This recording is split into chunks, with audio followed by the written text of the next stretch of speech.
For me personally, I come from an Air Force tradition. My grandfather served in the Army Air Corps. My father was in the Air Force, and both of them fought to protect the freedoms that my family enjoys today. And for me, it was a natural transition to go forward and to try and continue the work done by our forefathers to ensure that this nation remains great.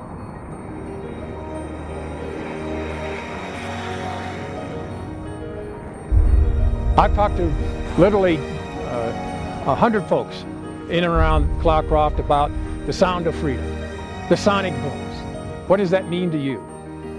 And it really means, it is the sound of freedom. It is the Air Force and all the other people that work with the Air Force and the Army and so forth, trying to do whatever it takes to protect our people, our way of life, and so forth.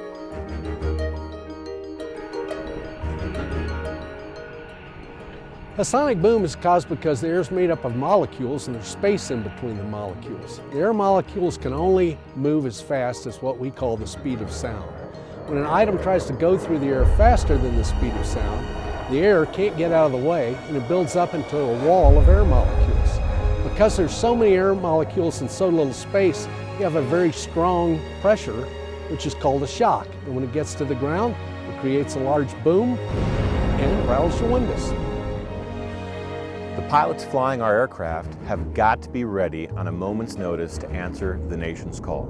And whenever the President directs the 7th Fighter Squadron to go forward, these pilots have got to be prepared. They've got to be accustomed to flying in a way that allows their survival in a variety of threat laydowns and against a variety of air-to-air threats. And that is why we have to train on a daily basis to fly these aircraft fast, so that we can come back at the end of whatever the conflict is that we've been directed to go forth and take part in.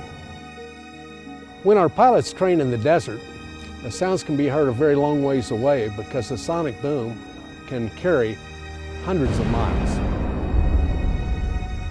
So just know, every time you hear the sound that our aircraft produce, you're listening to the sounds created by the men and women who are training to preserve the freedoms that we enjoy in our wonderful country. And that's why I would call these sounds the sounds of freedom.